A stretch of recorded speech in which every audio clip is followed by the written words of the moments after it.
Hi everyone, I'm Stephen Yo. Welcome to PropertySMART Industrial segment. Today we're going to talk about capital gain and rental yield for food factory versus general industrial factory. Now I'm going to do a recap on my previous episode on the food factory, where they're located, the different food zone, and why is that so. Food factories are generally zoned in 5 distinct zones: the north, the west, east, central, and northeast. As you can see, there are many more units located at the north and west region of Singapore. Why? Because in the north, we are close to our neighbor where we import a lot of our food requirements. Additionally, it is also located near to Mandai Agri-Zone where many of our farms are placed. In the west, the Jurong Food Hub is located near to the fishery port where many of our seafood are imported and processed.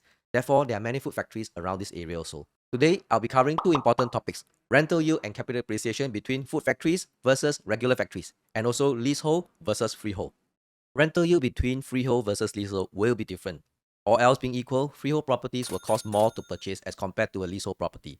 But as the tenant will be paying similar rental regardless of the tenure of the property, a freehold property will have a lower rental yield. Now let's take a look at two examples. The first one, food exchange leasehold versus food concept freehold. If you take a look at their rental, they're commanding similar rental price per square foot. In the central region, we have Enterprise One versus Harper Point. The rental per square foot also is very similar, despite one being leasehold and the other one a freehold. Now that we have rental cover, let's talk about other important criteria. Capital appreciation for freehold property versus leasehold property. Industrial property typically comes in 30 or 60-year lease as compared to freehold, which means the property is yours forever. Now, if we see the price charts between leasehold versus freehold property, we will see a very interesting trend.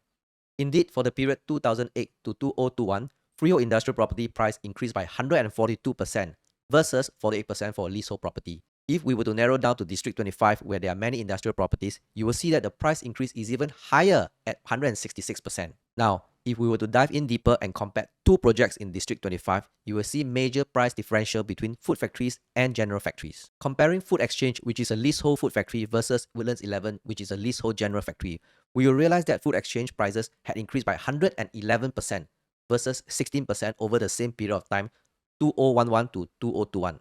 Additionally, between these two projects, Food Exchange 37-year lease left versus Woodlands 11, which has only 47-year lease left. In this case, a shorter leasehold food factory outperformed a longer lease general factory. To summarize it all, when we talk about rental yield, a leasehold factory will enjoy a higher rental yield compared to a freehold factory due to the difference in their purchase price. For capital appreciation, due to the declining lease of 30 or 60-year leasehold project, their capital appreciation will pale in comparison to a freehold project. Additionally, a food factory will have a higher capital appreciation compared to a general factory in the same area, as I have shown you.